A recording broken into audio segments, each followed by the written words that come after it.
Every business is unique. But the ups and downs we experience as we launch and run our businesses are pretty similar. We're Harmon Brothers, the team behind Pooping Unicorns and other weird but successful video ads you've probably seen. We help businesses grow through unforgettable video marketing, and we're no stranger to tricky situations. In fact, we embrace them. The goal of this podcast is to show how your crappy circumstances could be the golden opportunity that leads to your next success. You're listening to Poop to Gold. Welcome back to From Poop to Gold. I'm Benton Crane, your co-host and the CEO of Harmon Brothers. Today I am joined by Ryan Cote. Welcome to the show, Ryan. Hey, happy to be here. Thanks for having me. Well, we're excited to have you on the show, Ryan.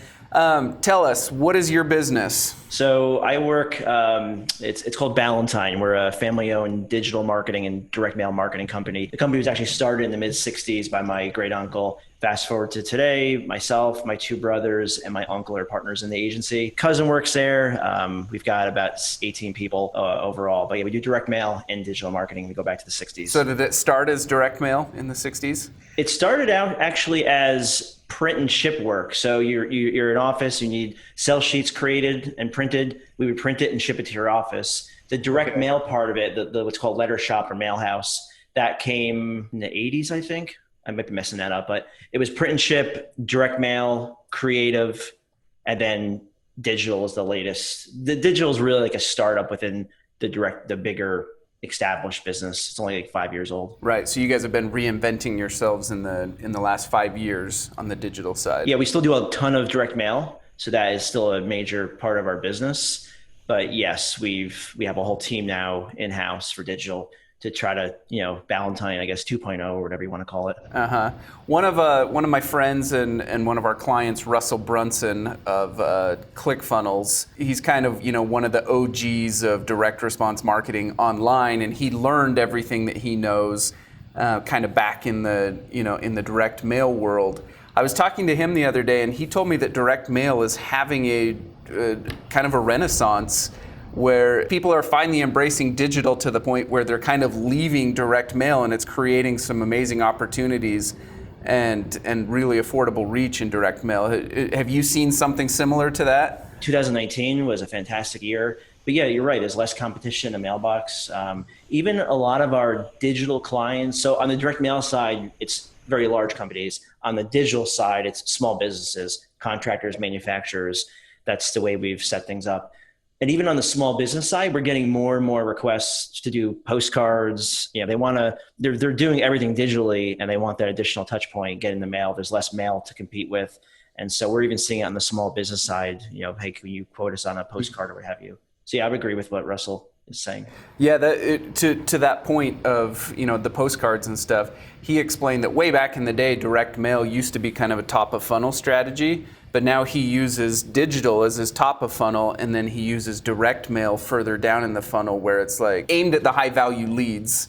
And he's found it to be really effective in that regard. Yeah, you're getting your marketing message physically in their hands. There's less competition versus like the inbox, like we mentioned. You can even get creative. Like we've done some, they're called like video mailers. So they're still technically direct mail because you're mailing them out, but they're like I can't remember the exact size. It's not big. It's like 6 by 9 inches, the piece, the folder, and you open it up and there's a video that starts playing right away. It's like a 2-inch by 3-inch screen, and the video starts playing right away. And so that's technically direct mail, like lumpy mail, whatever you want to call it. But we've had some clients use that pretty successfully. We work with a major insurance company, and they were sponsoring a major golf tournament. And so they got this, they wanted to make everyone aware that they were sponsoring it. So they used this to reach out to some of their customers just to announce it in a big way. I think they did like 200. It wasn't like a big campaign, but it's an expensive product. Yeah. So when you're aimed at your really high value leads, then it can make sense to put some money behind something like that.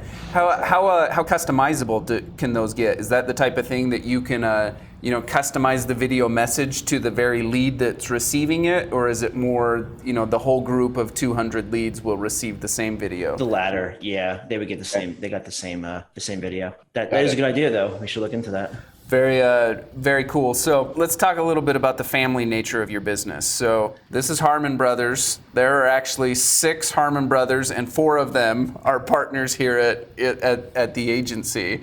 In addition to that, There's another big family, the Vance family, who we have several Vance siblings who either work here currently or have worked here at various times. And so we've seen a lot of the family dynamics of, what family business is like. Talk to us about what are the pros and cons that you've seen. Yeah, so I've been in the business for 17 years now. I had jobs outside of college before the business. But yeah, we've had, like, my dad retired a couple of years ago. Like I said, my uncle, my two brothers, my cousin. We've had some Cotes in between that don't work with us anymore. Pros and cons, fortunately it's worked out. I know there's a lot of disaster stories with family businesses. It's worked out fairly well for us because I think for several reasons. Communication, none of us have egos. We're all pretty respectful to each other. Not that we don't disagree, but there's never been any like screaming matches. And we all have our set roles and set strengths and weaknesses. And we play to that. Like my brother Scott, finance and operations. I'm more sales, as is my uncle, but we focus on different sales, different verticals to sell. And then my brother Matt is also sales, but also heavy into production. So we all have our different skills and strengths, and we kind of just stay in our lane. I guess the con, if I had to say anything, we don't really see each other outside of work. And I think it's because we're always with each other. Mm-hmm. So we have a relationship and we're all pretty close, but it's all within work. Outside, we all have our own friends, our own lives. I think that's by design. So we're not always around each other. But I think you can look at that as a con too, because I don't see them a lot, except for like the kids' birthday parties and family like holidays. Yeah. So I think from my experience, I would say that there is this definite pro to the fact that as family, you grow up together and you know each other and you trust each other at such deep levels that it makes it a little bit easier to kind of have those radically candid conversations that need to happen in business, where you can just be, candid and brutally honest with each other, knowing that you still have each other's backs and that, it's not a personal attack. It's just, hey, we've got to communicate these hard conversations. And from my experience, having family around makes those conversations easier as opposed to, somebody who you haven't had the years to build that level of trust with. But one of the funny dynamics that I've noticed is that so I'm a cousin to the brothers, and so I grew up close to them as well. And so from the time we were little kids, like if we had a disagreement, we'd just beat each other up, and then we'd be back to playing in the trees or whatever. And so that dynamic sometimes shows up in the workplace where we'll disagree on something and we'll get passionate and we'll get heated for a second. And for people who didn't grow up with us or are not familiar with that dynamic, in the moment it can be kind of scary. Like they're like, "Whoa, what is happening? Like is our world about to fall apart?" But then we finish the agreement, and 5 minutes later it's like, "Hey, you want to go grab lunch?"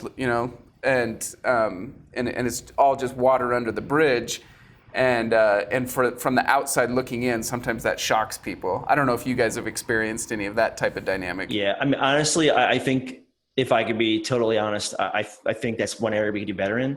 I think we can have more candid conversations, and we've had conversations about being more candid, about having more candid conversations. But I think that's one area that we could. We don't always agree, but it's always very civil, and maybe that's not a bad thing. I don't know, but I think we could definitely have benefit from more candid conversations, and we're trying to get to there. Got it. Well, whatever style you guys use, it's obviously worked. You've had a business since the mid 1960s, and you're still going. So keep it up. Okay, so talk to us a little bit about your personal why and your business's why. What is it that makes you excited to get up on Monday morning when the rest of corporate America is like, they're in line at Starbucks because they got to get caffeinated before they can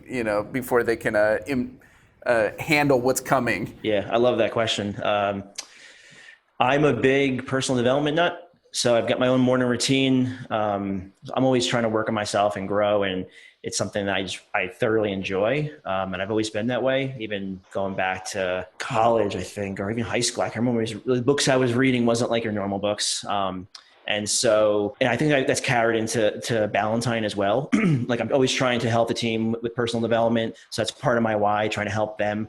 Obviously, helping clients, with the types of clients we work with on the digital side. there's no marketing person. We're either dealing with one marketing person or we are the marketing team. We're talking with the owner. And so we become like a big part of their business. And so when they win, when they have success and they're all excited, leave us a good review. It just feels good to help them. I think I also like the job too, because every day is a little bit different. No 2 days are really the same. Interviews, sales calls, speaking to clients, emails, creating things. And so I like that aspect of it. Like we're all very entrepreneurial, so we like to create. And so I like the fact that our days are a little bit different. We get to create content like this and content for clients and content for ourselves. So I feel like I'm not directly answering your question, but I'm kind of like around it. But I think for me, my big why is helping people. I know it sounds, cliche, and working on myself to help people even more. And so that's what gets me going. Every day I literally start with a 1 hour routine that I follow, from meditation to journaling to exercise to reading and so forth. Love it. Yeah, that morning routine is so critical. Yours sounds similar to mine, and I know that when I've had times where I get relaxed and kind of fall away from my morning routine, my life kind of pretty quickly spirals into chaos. And it's only through that morning routine that I kind of keep myself in balance and stay focused on the various areas of my life that are important to me. 100% agree. 100% agree with that. I have same experience. I'm sure you've had a journey to get to where you're at today. What was your poop moment? What was that really dark moment that things got bleak there for a while? Yeah, definitely. And actually, it's funny because the morning routine question, they're kind of connected. It's kind of why I started the morning routine. So 2000, going back to 2017, really the beginning of 2017, it started. So we were taking on, I'm talking strictly on the digital side of Ballantine. We were taking on really any type of client. Not like any client, but most any client. We didn't really have a focus, is what I'm trying to say. And the beginning of the year, the year started, it was like January, February. We lost one of our top clients. Wasn't expecting it. Kind of came out of left field. And then it happened again like a month later. And then it happened again like 2 months later. By Q3, I think it was, we had lost like our top 5 clients. And it was all kind of random, but it was very, very disturbing. You kind of feel like you get, like, at least my personal experience, I was very flustered.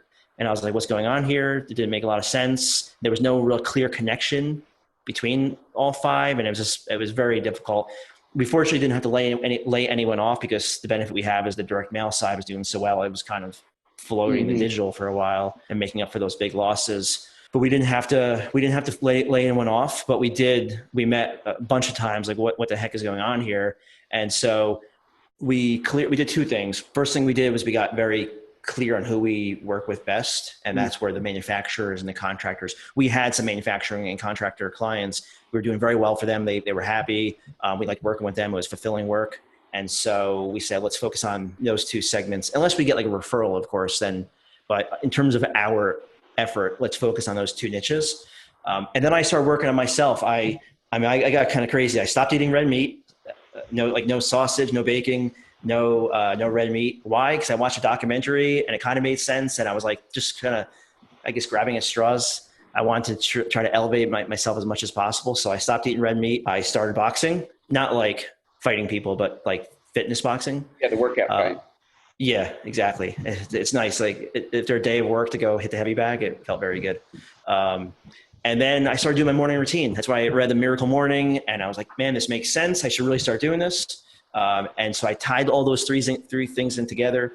We started getting clear on who we deal with best. We refined our sales process in terms of how we pitch clients and communicate with them. And I would say by Q1 of 2018, it was clear things were turning around, and it was like the darkness, the clouds kind of went away, and I could think more clearly. Oh man, I love that story, and I relate to it on so many levels. In our evolution, we started out with this business model where we thought, hey, we're going to align our clients with us by saying, hey, we're going to build you an ad campaign for as little money as possible, but then we're going to charge a percentage of ad spend on the back end, so that if the campaign is successful, then we get rewarded. And if it's not successful, then just kind of the costs are covered, so to speak. And initially our clients loved that concept. They're like, oh yeah, that's perfect. You win, we win. It's this alignment.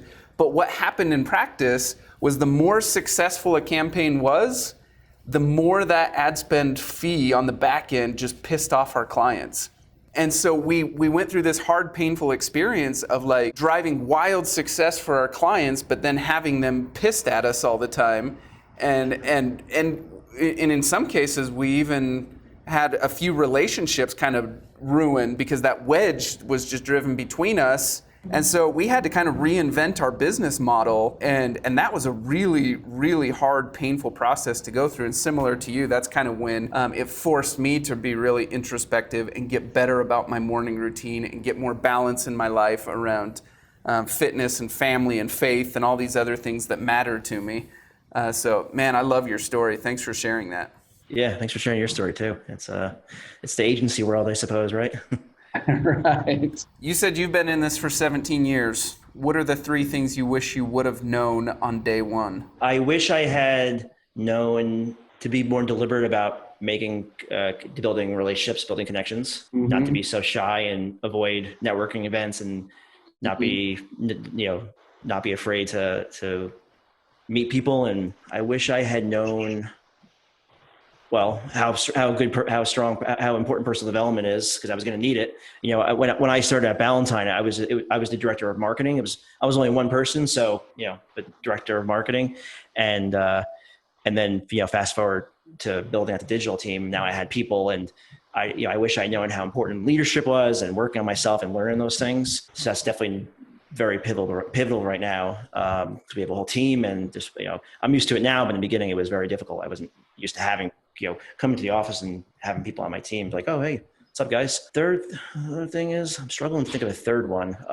That's okay. Sometimes identifying one important thing is more important than identifying 3 important things. Aside from profit, how do you determine when your business is successful? Team fulfillment is a big thing for me. I know the clients come first, but the team really comes first. The clients are important, they're a priority, but for me, when the team is happy and I can tell that they're excited by the work, because we've had some team members that haven't worked out. They just weren't happy. We weren't making the right decisions. And so that's like a whole nother thing with this process of trying to refine how we communicate with clients, but also how we manage the team.